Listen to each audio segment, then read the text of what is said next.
Welcome to the Man Lucrative Podcast. I'm the host, the one only Magneto 7 in the building. I'm here. I'm here. Y'all might hear a little frog in my throat today. Nothing else in my throat though, just a frog. Okay? This episode is brought to you by Jay's Deli on Lawrenceville Highway. Listen, if you want a nice sub, nice wings, nice halal food. Listen, all of my Muslims, I did not know what halal food was until they told me. So he said, "How you like a halal food?" I'm not. I have to speak in a dialect. He said, "How you like a halal food?" I said, "It was good." It's like when you say halal, I think halal. I just think clean food. I think clean food. He said, "Well, halal is technically just hand slaughtered." I was like, "Oh, that's graphic." But shouts out to Jay's Deli. Again, if you need some sandwiches, you out here in Georgia, make sure you pay them a visit. Tell them make San Francisco for the Look at the podcast. All right. Um, let's do some shout outs right quick. Uh, Earlier, let's see. My bad, y'all. My screens are everywhere. Give me a second. Latondra Parker, what up? Big J Holiday, what up? Joshua, what's going on, man? Dylan, what's good? Madam Fifi, hey Madam Fifi, hey girl. Terry Tips, what's going on? Big Hank, what's good? Keosha, is that your name? What's up? Ro, what's going on, Ro? Welcome. Korean, what's going on? Welcome. So, this week has been pretty phenomenal. I'm just now starting to get back to some normalcy as far as my sleeping patterns, as far as being at the house. My workflow is starting to get back to normal again because for the past couple of months, it's just been go. So, this week has been a lot of just catching up. I almost feel like the women now. I'm catching up on me. I'm finding me again. I'm back to finding me again. But no, I'm back to just getting recentered. I think it's very important that when we are doing this. Oh, my bad, everybody on Instagram. What's going on, yo? Big Mike, what up, man? My Mike time, y'all. Make sure y'all go follow my Mike time on IG. He's phenomenal, though. Dope guy. And 53 acquisitions. I see acquisition. I'm gonna say it like that. Claiborne, what's going on? McClendon, that's it. McClendon, what's going on? But anyway, again, I'm getting back to me, getting back to just getting recentered, making sure I'm still focused on the overall year. Because I think what happens is when you're a busy person, you get caught up on a lot of the tasks, the day-to-day tasks. And when you get caught up on the day-to-day tasks, it's hard to grow a business. It's hard to grow good relationships because you just build. I got to do this today. I got to do this today. So this week I've been trying to get back to what the overall focus was for the year, or what the overall focus has been for the year. I believe you cannot make waves if the focus is not centered on something, right? Case in point, I know a lot of people feel like you have to consistently be busy. Well, busy does not necessarily mean you're growing. Busy does not necessarily mean you're forward moving. Busy could just be busy in one spot over and over for years. And I think this is why a lot of people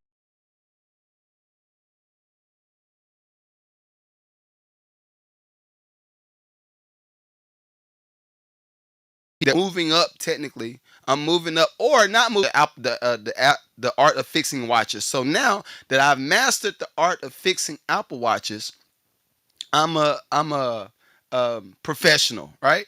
Well, cool. You've just been working on one thing over and over that made you really, really good. You working on one thing over and over. The people that grow work on new stuff. They master one thing, then they add that skill to their arsenal, and then they start mastering something else, and then they add that skill to their arsenal. So right now, I'm just trying to make sure we're about to touch June. I think by the time y'all no, yes, so it'll still be May by the time y'all see this. But now we're about to touch June. That's half of the year gone. And if I don't know if y'all like me, but I feel like 2025 has been on a relay race. Like we have not been afforded a lot of time to just do certain things. It seems like back in the day, and when I say back in the day, I'm probably talking about let's say 2000s, early 2000s, mid 2000s. It seemed like things moved a little bit slower. We had a little bit more time to transition. Now we don't have time to transition for nothing. Everything is go. So now, again, I'm having to have a come to Jesus moment with myself, which consists of How long is it taking you to get to certain things? Right now, I can't say I'm super disappointed, but I'm a little bit disappointed in some of my personal timelines, right?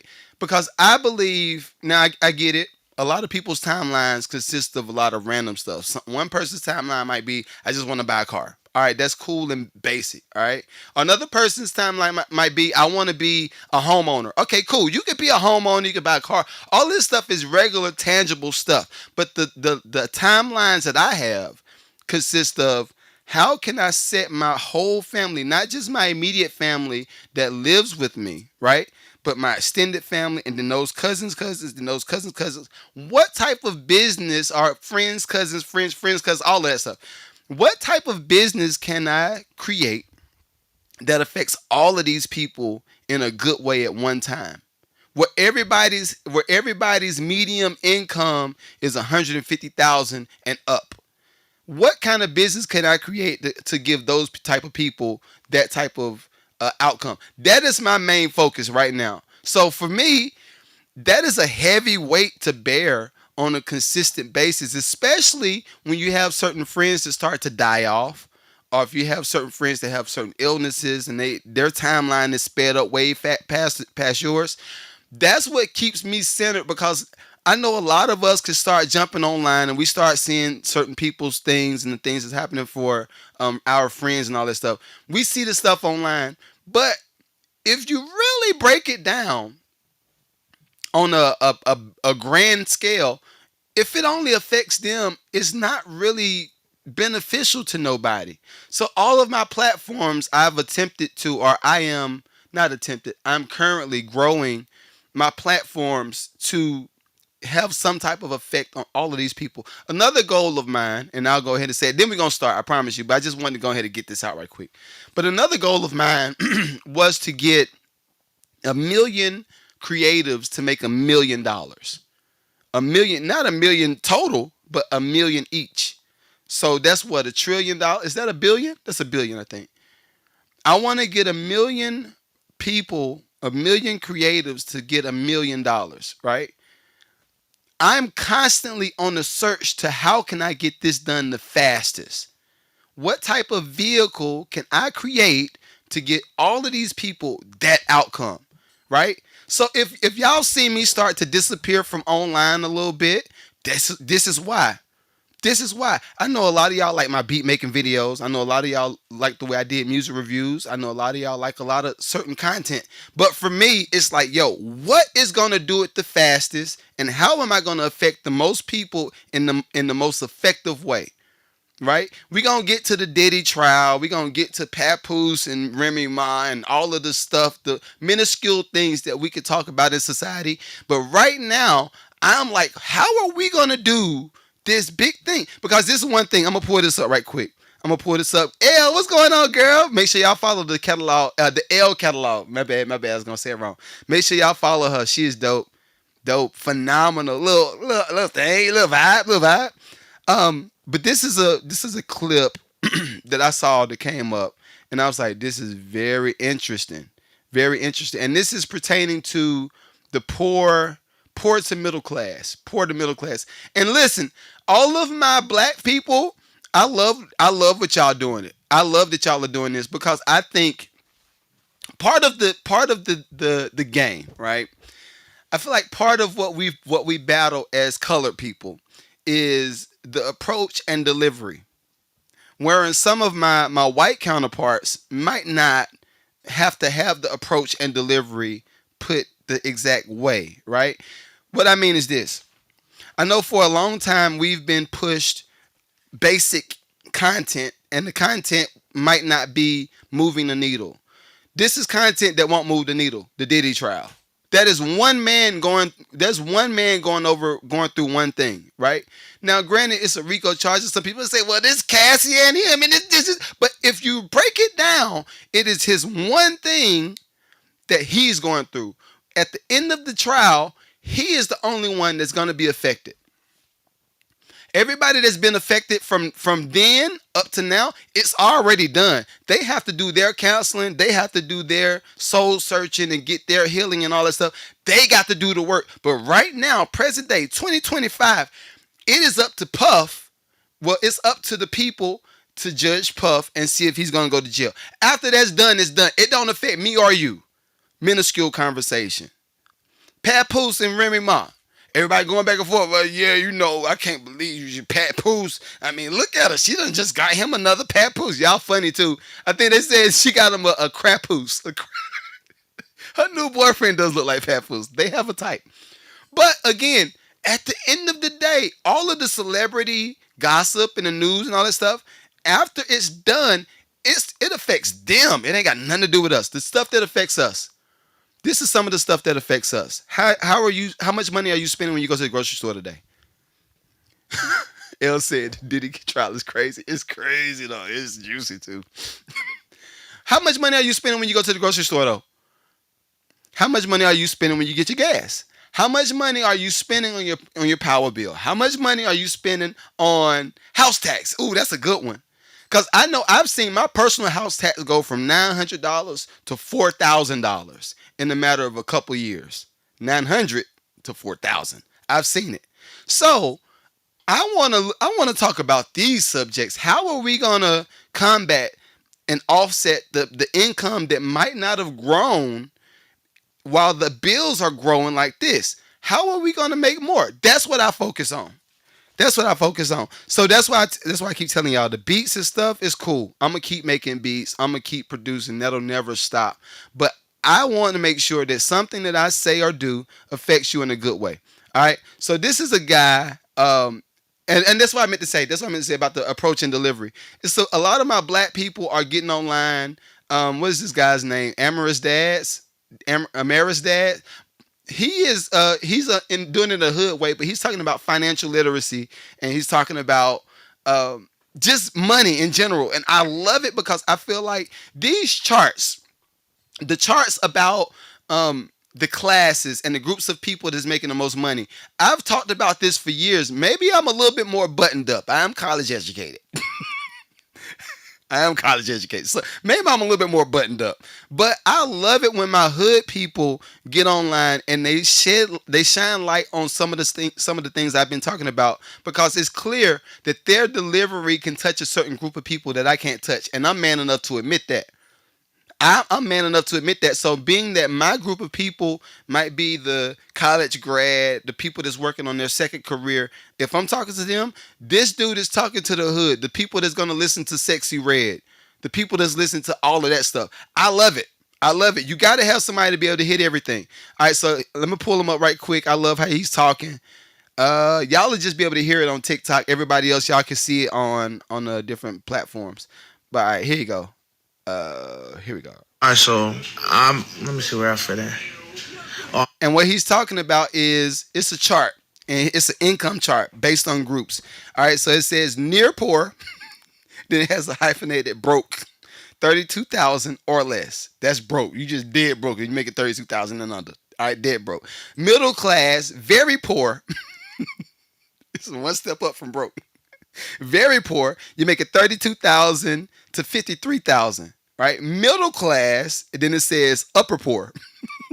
I love it. See, this for me, this should be a wake-up call for all of my nurses. This should be a wake-up call for all of the people that's in the workforce, right? Anybody that's in any business that's not a Fortune 500 business and you're not the CEO, you are going to be in one of these classes. I think what happens is a lot of people think that you really getting it when you touch 100,000. This chart, I love it. It says broke, very poor, upper poor, surviving.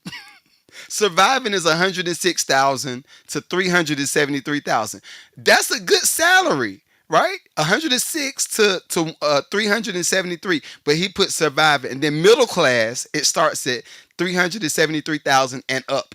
I love this chart because it should be a wake-up call for people like, yo, you're not that far from the hoodest of the hood people on the east side, on the west end. Everybody in Alpharetta, y'all not that far. You not that far, but let me let them talk a little bit. I'm very poor. So I gotta make Exactly. 373,894 to be middle class. Um, god damn, this economy fucked up.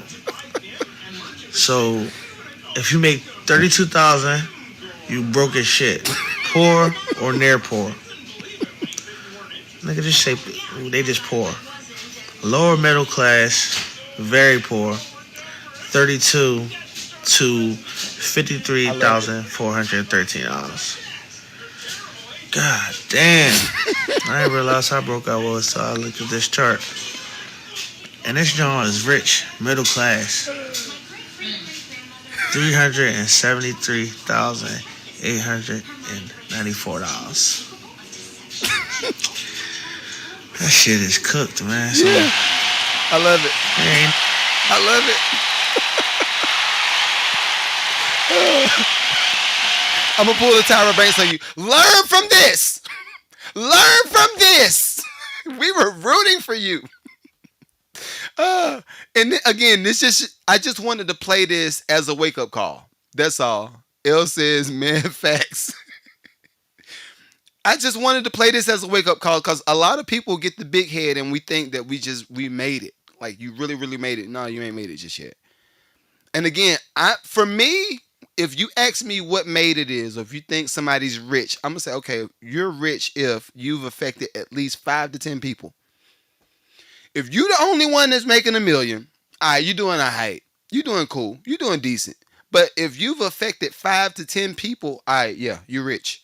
Because now those 5 to 10 people that you've affected can now share some type of experience. The money is not about the money. It's about the experience that you can have with the money. Vacations.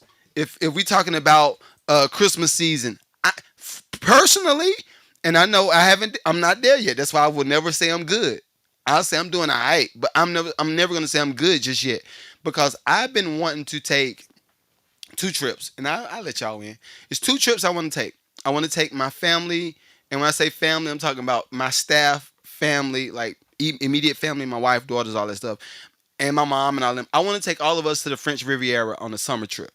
French Riviera. Yacht. I want to do it. I got to do it, right? That's one trip, right? Another trip, which this closer to reachable, but it's still about budgeting and experiencing. I don't like to go on a vacation. I don't like to go on a vacation and have to penny pinch. I feel like anytime you go on a vacation, you should be able to go on a vacation and enjoy it. You should not be thinking about your bills. If you go on a vacation and you got to think about your bills, that means you should just be at the house. Stay at the house. Right? So, again, I want to go to a vacation and experience the experience. If my youngest of the youngest cousin, let's say they're 10 years old, right? Let's say a cousin's 10 years old, 10 to 15. I want to be able to get them $500, and it might be 10 of them. I want to get them $500 each and say, hey, run it up. Go run it up. Big Aunt said, go run it up. If you can't do that, you have not made it yet. You ain't made it yet, all right? All right, next up, and these are some of the quick topics before we get to the heavy stuff. I love what Casanat is doing. Casanat is doing some fire stuff. I know a few people try to throw salt on his streamer university, but listen, you're not them. You're not them. Just be okay with it, not being them. Uh, yo, I know some of these people too.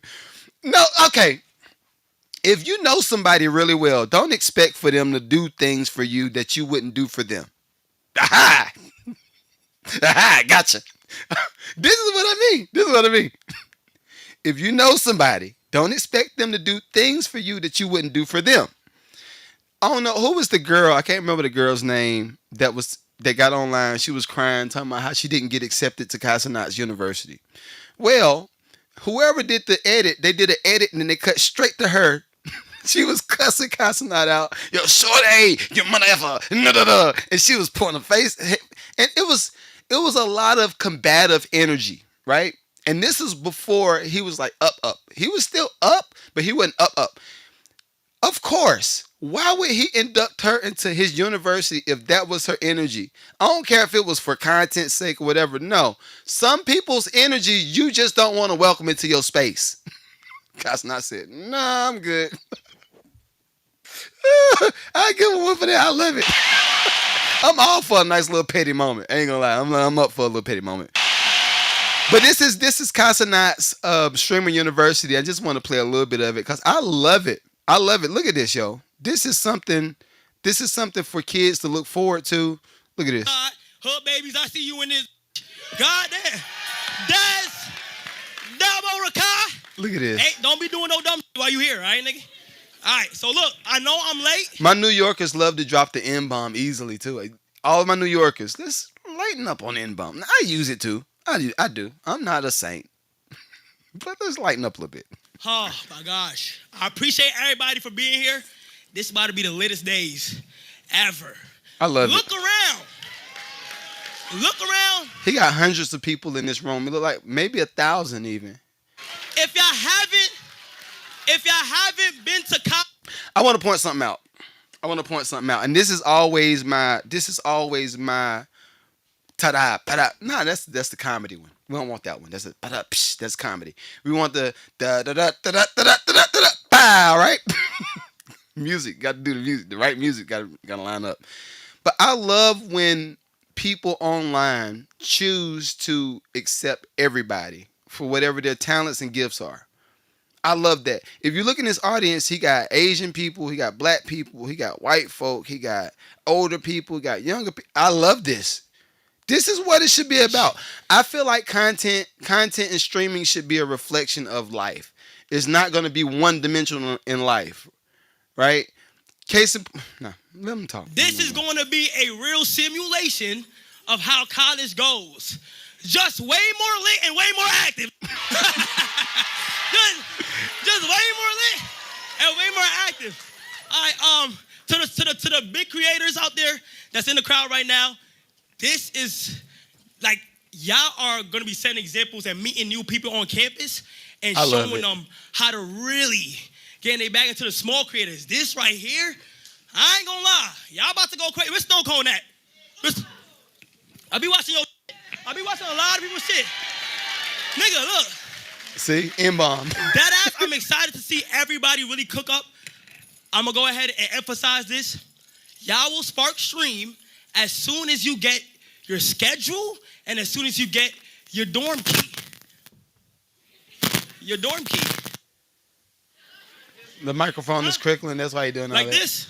Yeah, it's bringing this? people to... Yeah, I got to. All right, we gonna have to get into the slideshow ASAP. All right, anyway, I want to salute Casanat. I love that. I love it. Something else, and then we're going to get into the dirt. We're going to get into the dirt, but something else. I did a little small questionnaire. I'm not going to talk about it on this podcast because it might actually be another podcast that I develop or another piece of content that I develop, like long form content that I develop. But I was in the gym yesterday and I was asking a few people a certain question. And if you follow me on IG, then you'll know what this might end up being. But I was asking certain people certain questions. White, black, young, old. And I love the fact that everybody had some type of experience with this one question. It was an experience. And when I tell you, the light bulb went off in my head because first off, I feel like I'm a very approachable guy. If somebody see me coming, they're not gonna clutch their pocketbook. They're like, "Oh, what's going on? Bring it in. I need a hook. Bring it in." Right? I'm one of those. So I was asking these people this certain question, and I love how the light bulb goes off in everybody's head. It happens different for some people. It may have been like a little hint of anxiety, and then I had to, in real time, I had to coach them down off the ledge. Like, yo, it's not that serious. It's cool. It's just a question. And some of my other hype people that's like me was like, yo, I ain't never thought about it like that. That's crazy. Like, well, yeah, blah, blah, blah. And they were just spitting their thing, right? So I was like, yo, this is what content should be about. Because this is another thing. We had what was it, employee picnic. I'm gonna just say it like that. It was like a employee appreciation. Let's say that. We had an employee appreciation type of thing. Sean says, biggest streamer on Twitch, right? Yes, sir. Not me, cause not. But we were at this picnic at work, And y'all know me. My energy never changes. I'm always like this. Yep, yep, yep.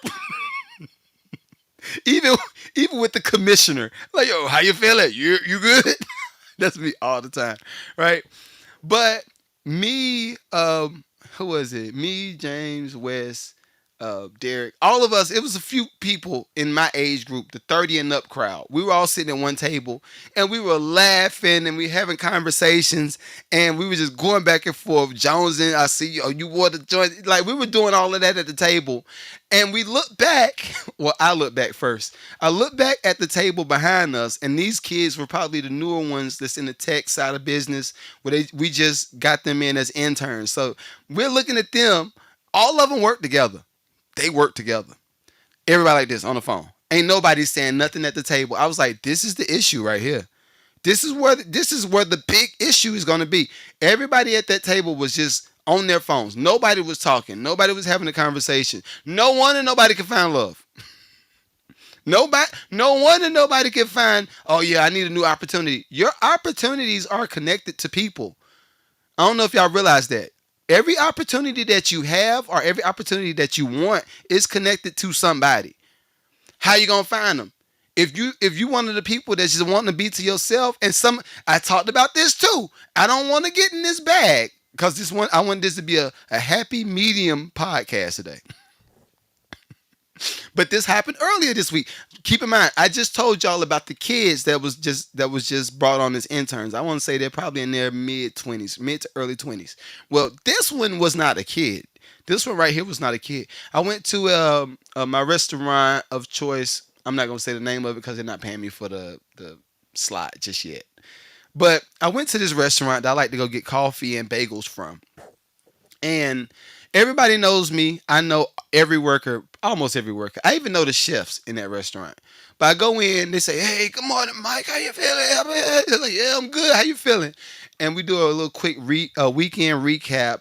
And I ask them how's their family. They ask me how my family is, how's business, like the traditional routine questions that we go through. All right. So I get my coffee cup. I go to the back. I start filling my coffee up. And their coffee is great too. Like I want to really promote them. I don't want to promote them. I want to promote them, but not for free. Go back to the back, get the coffee. They have infused coffee.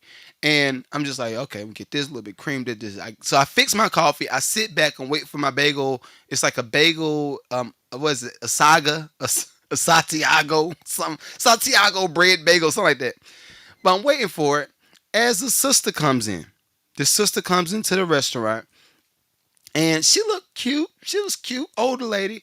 But I was like, okay, I'm gonna check the vibe, see what the energy is for the room. So keep in mind, all of them, all of my white counterparts. Hey, Mike, da da da da da. Right, energy here. Energy is the vibe is good. Sister comes in. I look at her. She starts to look at the wall. And I'm gonna say, let's say this is a flosser right here. This is just a flosser. But let's say this is a flosser, and she's looking up at the wall at the flosser, and I'm just like, girl, it is all you see. All of these people that you could connect with. All these people that you could connect. One of these people could be the venue, not venue, the vehicle.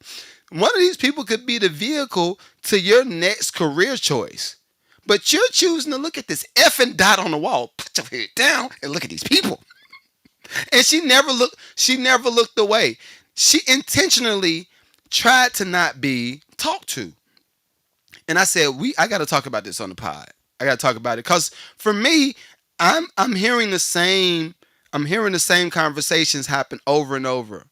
Right? The same conversations consist of if she ain't or if he ain't paying 50-50 or if it ain't 50-50, it ain't no relationship. If he ain't paying 100% of the bills, he ain't no man. If hard times go out, like we're recycling the same conversations over and over without nipping the bud at the root. I'm probably saying that wrong. The root at the bud. What is it? Without nipping it in the bud. That's it. Without nipping it in the bud, we're not attacking the root. The root is connection. That's the root. That's where the issue is with a lot of people. You're not intentional about trying to connect with people. So I want to challenge everybody. Look at the content that you look at. There's a way that you can reset your IG pages and the way you can reset your TikTok pages, but do a hard reset and erase all of the original content that you follow. I ain't saying erase your content, but the stuff that you follow, maybe do a hard reset on your explore page, because your explore page. Thank you, L. She said the bud, nip it in the bud. Thank you. I'm old. I'm old. I accept it. But we got to do a better job of contacting and just connecting with people. All right, here we go. It's time. It's time. I've been waiting for it. Oh Jesus. Oh my Lord. So this is a subject. It seems like it's gonna be going on for a couple of months. So I'm gonna just give y'all a Diddy segment. I always try to talk about music, technology, and current events. I always try to do that. We're just now getting to the current event side of it. Well, if y'all didn't know, Puff is currently on trial. I've told y'all my personal Puff stories. It's only one. It's only one story, but it sounds juicier when you say stories. I was never invited to the party. I did do a studio session with Puff. It is what it is. There was no baby oil involved. There was no baby oils, no numbing creams, no nothing. It was just beat machine, laptop, keyboard. That's all it was. But anyway, listen, you gotta make sure you said it straight, because folk be like, oh, I knew it. He got a high voice as a man too. I already knew it. Anyway, this week's person that got up on the stand was Kid Cudi. This week's guy was Kid Cudi. I wanted to let Torre kind of do the recap, because I've been trying to go with CNN, and CNN don't be putting the sauce on the recap like I be wanting the sauce on the recap. Pause. Sauce on any cap is crazy. I'm a man. I'm a man. What you expect? But I'm gonna let Torre do the recap of the Puff trial. He's talking about Kid Cudi getting on the stand, and just to recap, and then we're gonna talk about it. All right, here's Torre. Let me make sure my screen is right. Oh man, yeah, sauce on any cap is crazy. Oh Jesus, take the wheel, big Jesus, the big wheel, not the little one. All right, here you go. Diddy was like a Marvel supervillain. He got on the stand and told a wild story. December 2011, 5:30 in the morning, Cassie, who he's secretly dating, calls him and says, Diddy has found out about us. I'm freaked out. Come pick me up. He gets in the Porsche, picks her up, takes her to a hotel. When he gets to the hotel, his assistant calls. Diddy is in your house. He forced his way in. All right, look. All right, hear me out. Hear me out. As a Scorpio, everything that he says sounds like his logical sense. Nothing sounds out of place. Yeah, I'm just gonna pay you a visit. That's all. All right. So Cudi's driving back to his house in the Hollywood Hills, and he calls Diddy, and he's like, Motherfucker, are you in my house? And Puff says, I am here waiting for you. Like eerie calm, super villain calm. But while Cudi is driving back, Diddy unwraps Christmas presents that Cudi had for his family and locks his dog in the bathroom, traumatizing the dog. Okay. One more thing. Again, all of this stuff sounds logical.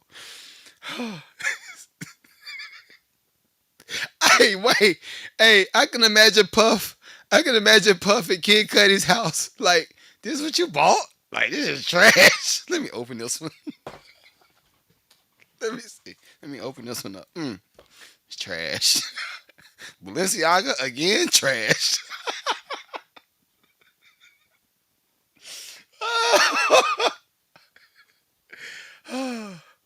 Okay, all right. Diddy wasn't there when Cudi got back, but a few weeks later, Cudi's Porsche goes up in flames. All right, On the stand, that's a bit much. he blamed Diddy. Arson is among the predicate acts in the racketeering charge. Jesus. Months later, they decide to get together to try to... Okay, before, because this is comical. Is Puff a Scorpio? Puff is a Scorpio. Oh, yo, L is Puff, yo. I'm gonna fact check it. Let me fact check it. Is Puff a Scorpio for real? If he is Scorpio, everything that he's doing makes logical sense. Oh, Lord. Let me see. He's doing. I ain't gonna front. He is doing way too much though. He is doing way too much. Let's see. Yeah, he is a Scorpio.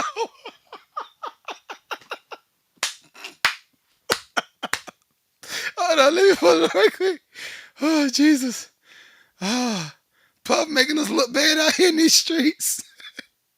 I was just talking about this though. I was just talking about how everything he's doing is over the top. And as a Scorpio, you can't see nothing but big. Anytime your imagination starts to go running crazy, you just be like, oh, like, hold up, let me pull it up. Y'all can see it now. Yeah, y'all can see it. Yep. Puff Daddy, the diddler, was born November 4th, 1969. And he's born on 69. I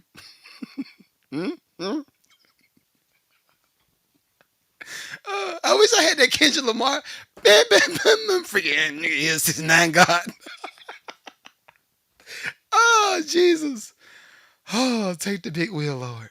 All right, let me let Tori keep talking. Kid Cudi's... He's almost finished. Is it going to restart me? It might restart me. If it does, I just let it play and we'll go ahead and cover it.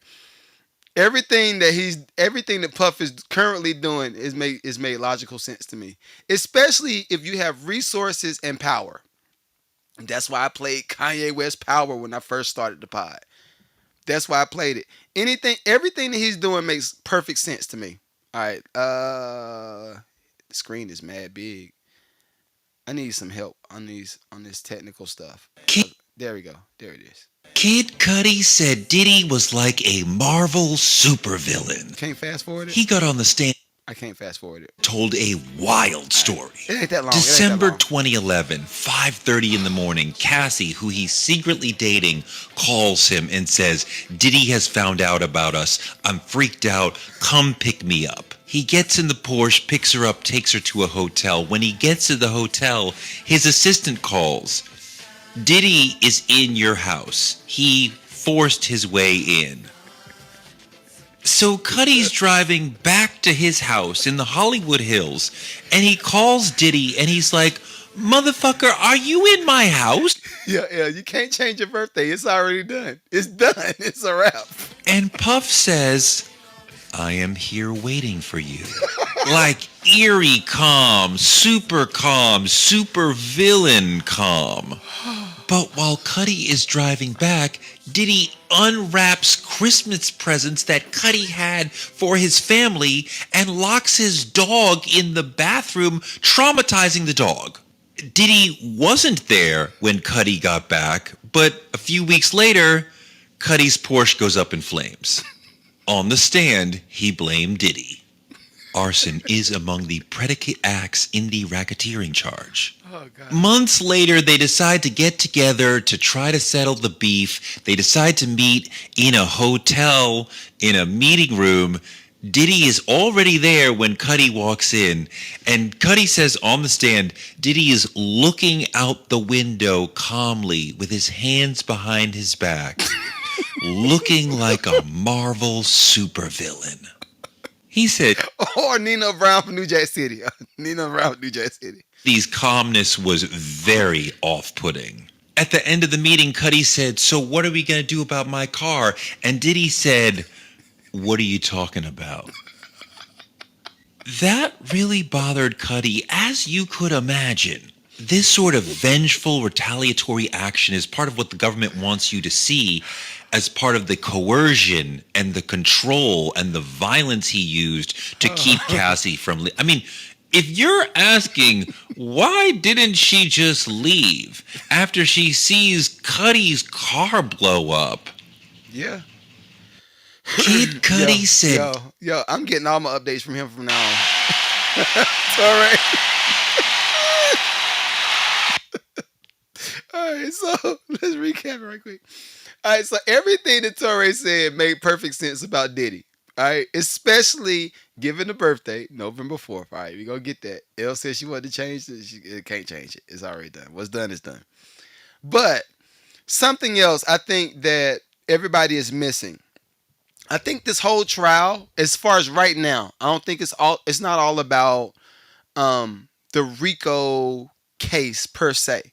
I feel like what they're doing is they're setting us up, or they're setting the tone of the room to say, okay, this is a pattern behavior for this person, right? He is a menace to society. Puff is a menace to society. All right, I gotta stop laughing because it's funny. Everything that they've talked about in this trial so far, I could see in a movie. I wish we had Dave Chappelle. Lord, we need Dave Chappelle. Everything that they've talked about, the baby oil with the swimming pool in the hotel room with the baby oil, perfect sense. Make a lot of sense. Puff getting on, getting to meet Kid Cudi in the room. He got his hands behind his back. He talking crazy. Perfect sense. Nothing sounds out of place. Now, I will say this. And I'm gonna keep saying it over and over. This behavior has been rewarded for a long time.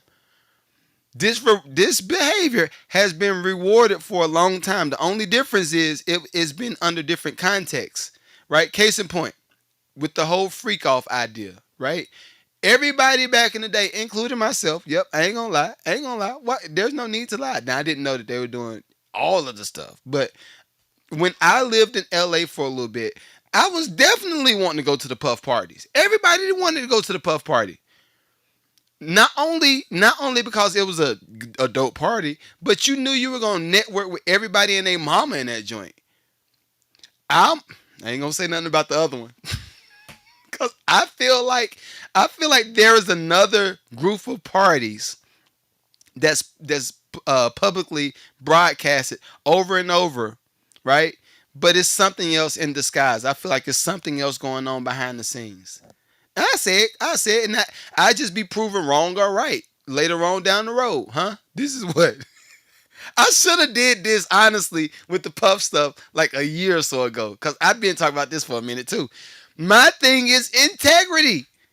If you know that you are freaky AN, like YNs, if you know that you're a freaky AN, why would you intentionally do things to harm somebody and then pawn it off to, yo, it was consent? We wanted to do this. First off, I feel like certain things, certain spaces that you tap into is demonic. That's me personally. Y'all could just say he had a little bit more freak in him. I'm gonna say it's demonic. Anytime you want to have liquids on somebody else's from somebody else, I gotta say it like that. Anytime you want somebody else to put liquids on somebody else, and you want to watch them put liquids on somebody else, and you want to partake in the liquids that's been put on them, like i.e. put the on the.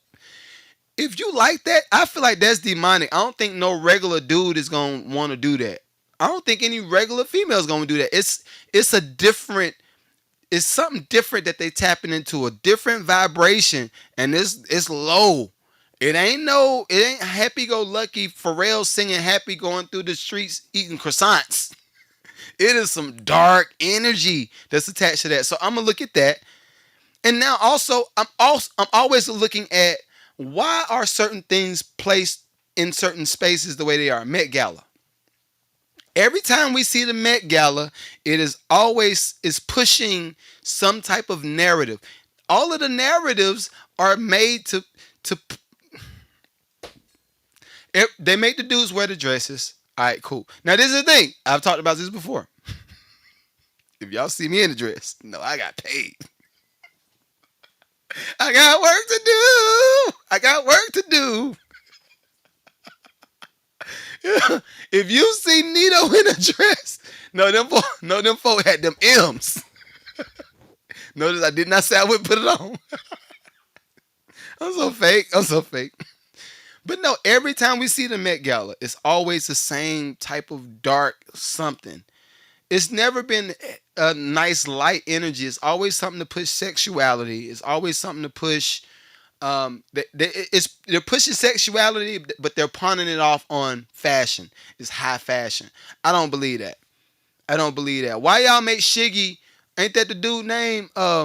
Shiggy with they made him wear a shirt full of pearls with his nipples hanging out, with his blazer on.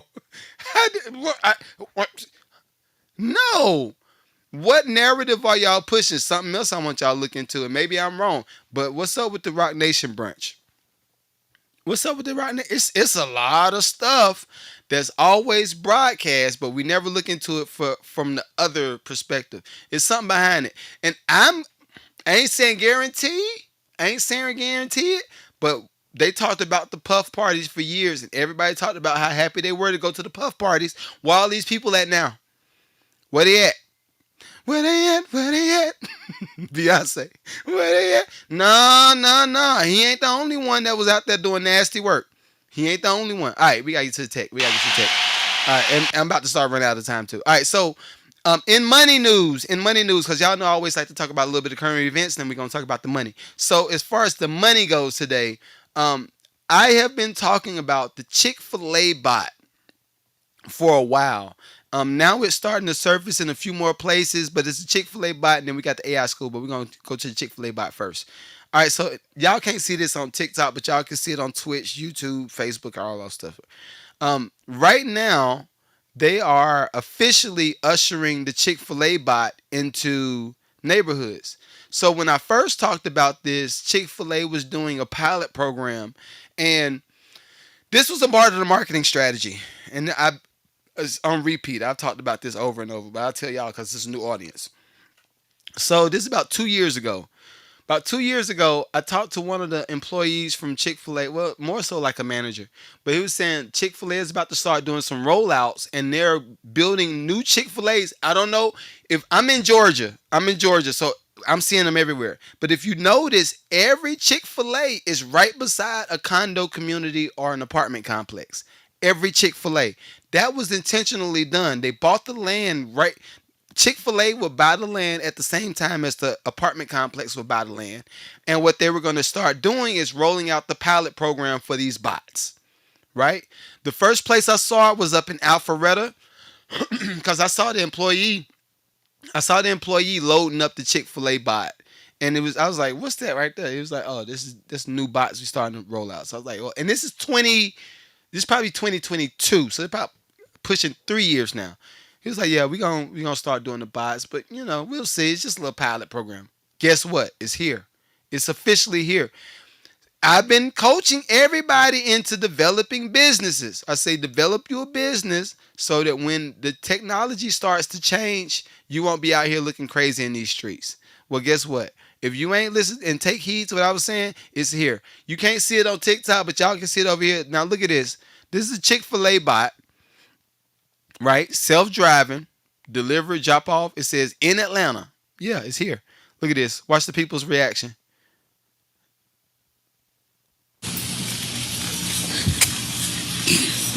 So everybody else is watching this on TikTok. The Chick-fil-A bot looks like a little Beetle, like the Volkswagen Beetle, but a little small one, and it got a little. I'm assuming it's a camera that's rotating on the top of it. Watch this. Wait, look, it's turning. And this is the thing. They're now, and I can let it play. I can let it play while I'm talking. But they've now moved out of just apartment complexes. The Chick-fil-A bot is now in residential. It's going everywhere. This is a white couple. They ordered some Chick-fil-A, and now watch this. The little top is gonna open. He scanned his phone. The dude stands beside the bot. He scans his phone. A little flap opens up in the front, and the food is right there in warmers. So that tells me, watch this. One industry that the Chick-fil-A bot is going to interfere with is Grubhub. Grubhub is going to be a wrap unless they figure out a way to automate it. But even if they automate it, the human aspect of Grubhub is going to be erased. What I want to challenge everybody to start doing, look at your area of business. I don't care if you're in food, you could be in um, uh, contracting, like commercial stuff, plumbing, sheetrock, um, hospitality. Look whatever industry you in and try to figure out how could technology interrupt your space. That's what I'm all about. Figure out how technology can interrupt your space. For me, I am a general contractor. I'm also a music producer, and I'm also into the water industry, right? I'm constantly looking at the new technology, whether that's from an administrative standpoint or from a utility standpoint. If it's on the utility standpoint, okay, how many people's jobs are going to get lost as a result of this particular robotics being introduced into my industry? How many different people's jobs are going to be interrupted? Because this is one thing something else you got to look at. If we look at inflation, and this is why I started today's podcast with the money and the groups of income. If you make it 30,000, 30 something thousand, that is broke poor. That is not even poor yet. You're broke, right? Well, this is the beauty in that. Anytime that I've been super broke, I'm super creative. If I'm super creative, I can come up with some type of business strategy or some type of plan to start pushing me towards the direction where I need to be. Something that happens with people that have a lot of extra money, they don't use their brain and be creative, and as a result of them not using their brain and being creative, they spend too much money and the overhead gets to be too expensive because you got the money. Now, when you have inflation like it is and you're not making enough money, what are those people going to try to do? They're going to start being creative again and say, okay, based off of this, whose job can I cut to stay open? I got to cut some employees' jobs. It might be a manager. It might be a district manager. I might have to fire them just to stay open, to keep my business open. I want y'all to start looking at that. What are the different pieces of technology that can be affecting your industry? I know when I first started doing music, and I always talk about this because I think it's funny, and all of my kids be like, "What is that?" But when I first started recording music, it was on a 4-track recorder, cassette tape. Cassette tape. I wasn't quite on the no ADAT came shortly after that, but we recording on tape, right? We went from tape to CDs. We went from CDs to something digital, and this was like the in-between space. It was something called the VS880. Rolling VS880, right? Shouts out to my uncle because he was the person that introduced me to it. Rest in peace. Yeah, he's passed. But anyway, when it came to the VS880, it was the first taste of what digital revolution could be in the music industry, right? But keep in mind, I still had the knowledge from cassette tape to ADAT to digital. Now we're in the VS880 category. With that VS880, I started to learn how to do tracking. I started to learn how to count what was it called, bits and all that kind of stuff. Like start learning that stuff, right? Then I got into college. After I got into college, they started to introduce us into something called Cakewalk and Digital Performer. Cakewalk and Digital Performer. Digital Performer was the software that we used to score film and to score sheet music for marching bands and all that kind of stuff. Digital Performer. And it was Finale. Finale was that one. Digital Performer was more so like the first version of Pro Tools before Pro Tools came out. All right, so I'm in college. Now I have all of the knowledge, and this is the benefit that the older people that watch this podcast, this is the benefit that you have that the younger people might not have, because you can start to parallel the different time periods and say, okay, a change is coming. There's a shift coming somewhere. With the younger people, and this is why older people are important. With the younger people, the only thing that they will know is the digital revolution. Only thing that they will know is Pro Tools and the internet. We were alive before the internet. Think about that. We were alive before the internet. So, as an older person, don't get caught in the whirlwind of I'm old and I can't learn nothing new. I challenge you, learn something new every day. Just because you're out of school and just because you are already touching your $100,000 that you need to make a year, because you're doing all that stuff, don't mean that you need to stop growing. Learning never stops. Learning never stops. But anyway, older people have the ability to parallel each change in each technology as it's introduced. Now we're here with AI and robotics. We saw the Terminator, Men in Black, and all that. A lot of the stuff that were in these movies, we are now currently seeing it happen.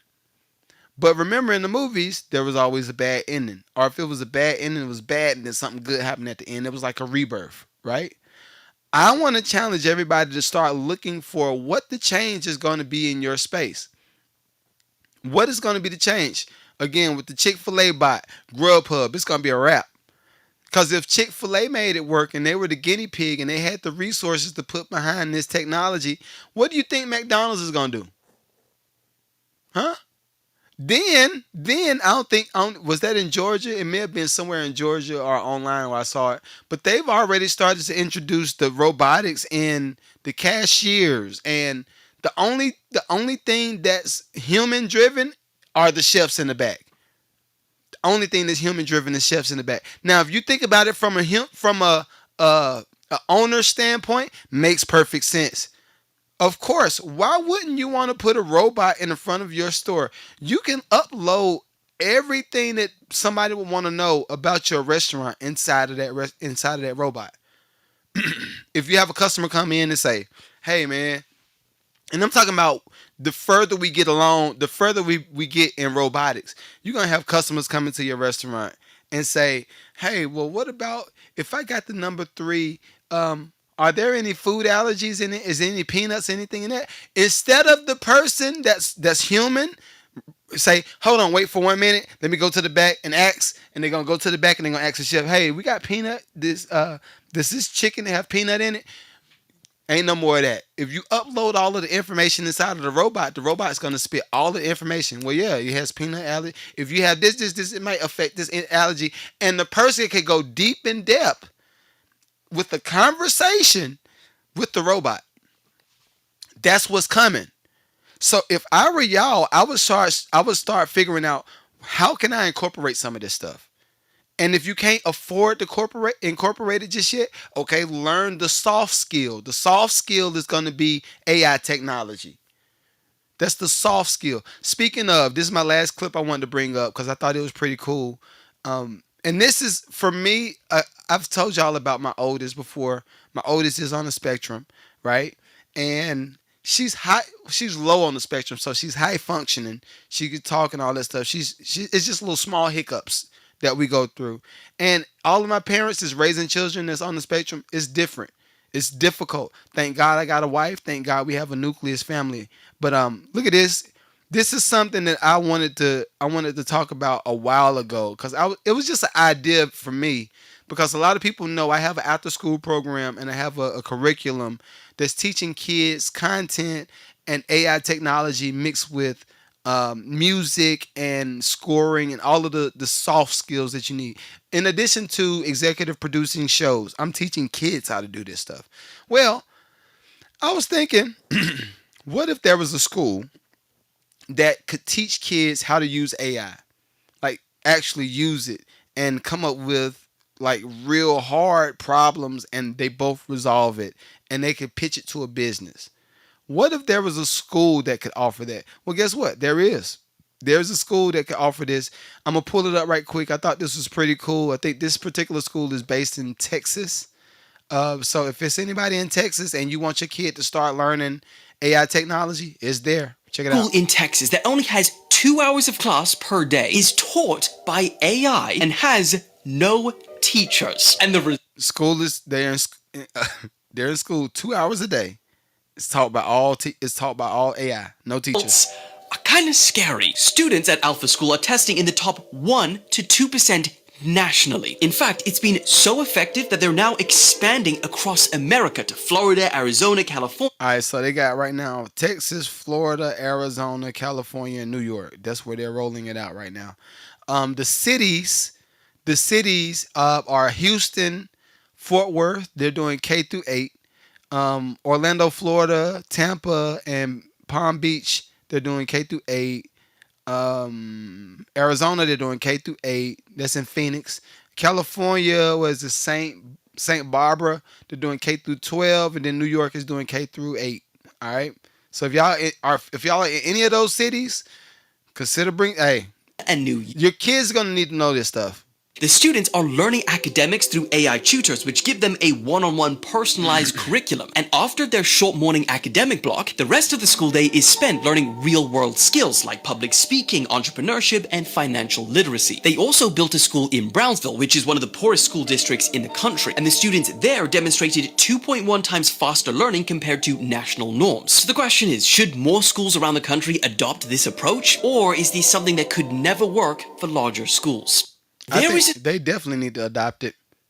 They definitely need to adopt it. Now I had a few teachers. I got a lot of friends, right? I have a few teacher friends that were saying they're having an issue with kids using AI to write papers, of course, and they're finding plagiarism inside of the paper. Well, this is what my response was, and my teachers was not pleased. They were like, "Why would you say that?" And my response was this: "Okay, you are teaching kids for what reason?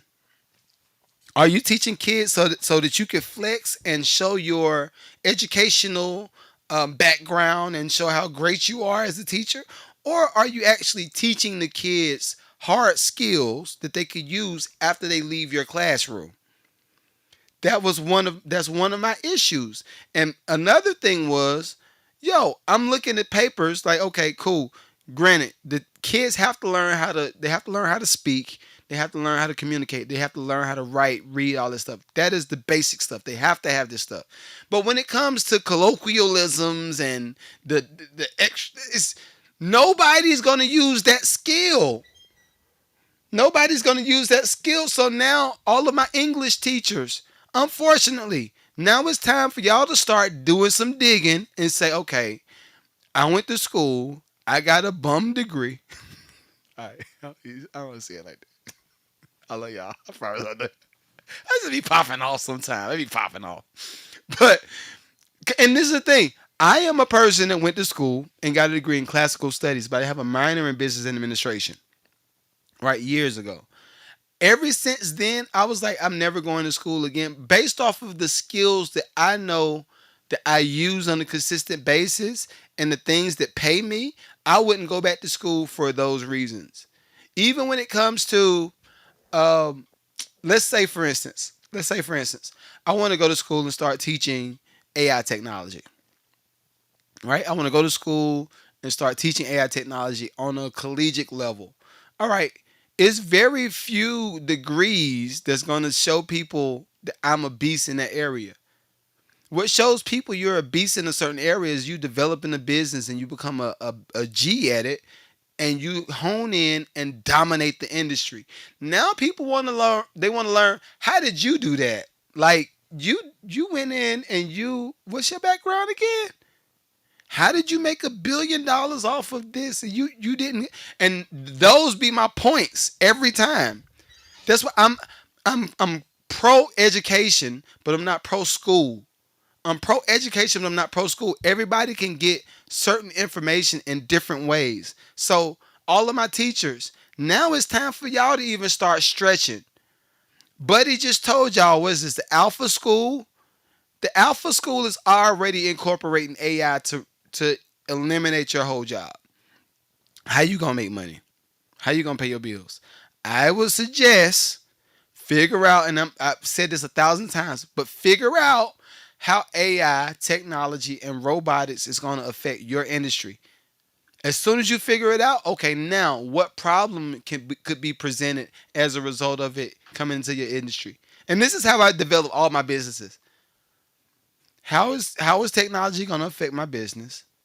After the technology has affected my business, what problems could be presented as a result of the technology being in this space? And you develop a business around that problem and resolve the problem and get rich. That's how you get rich. And this is the thing I just showed y'all. Rich at some point is just gonna be doing good. I'm doing okay.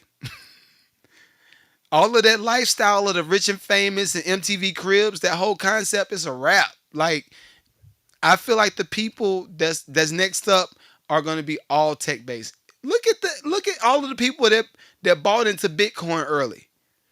All of the people that bought into Tesla stock early. I know a guy, Jacob. Jacob is up at Alpharetta. He was telling me, and I had to go over to his house and just look at something here. I forgot what issue it was. Maybe it's some windows or whatever it was, water or something. Well, I went to his house, brand new house by the way, Alpharetta. If everybody that's watching this on playback, Alpharetta is like the Beverly Hills of Atlanta. Y'all thought Buckhead was hot? Nah, Buckhead is like, we doing good.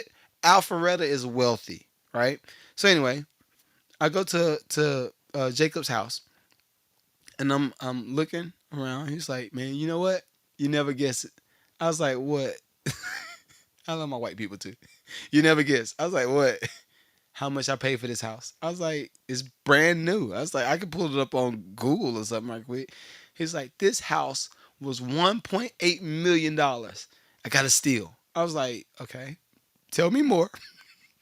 He's like, buddy, my whole business was centered around selling decks.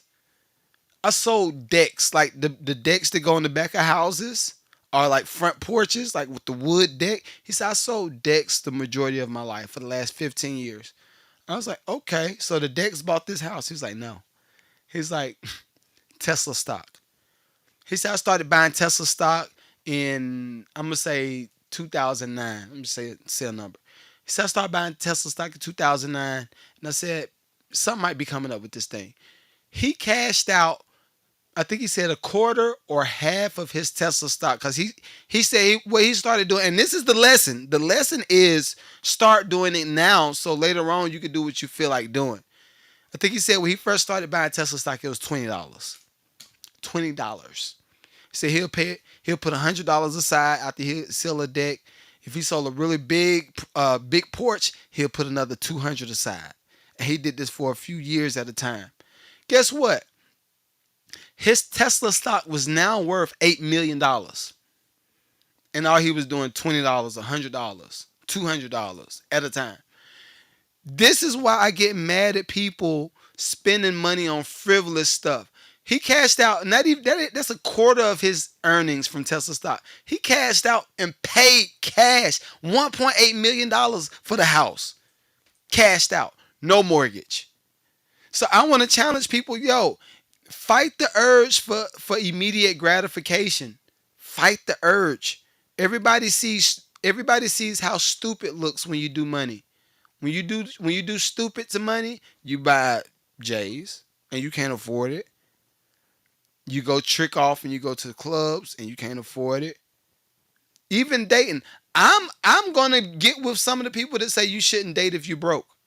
I'm going to get with it. Not from the reason why y'all would say it, though. I would say don't date nobody while you're broke, because you need to focus on how you're going to build the skills to make you the money that you need to make. It ain't got nothing to do with the female. It ain't got nothing to do with the male. It's all about you. Like, what are you going to do to get yourself in the best position so that later on down the road, you're not looking like, I don't know what to do. Go fund me.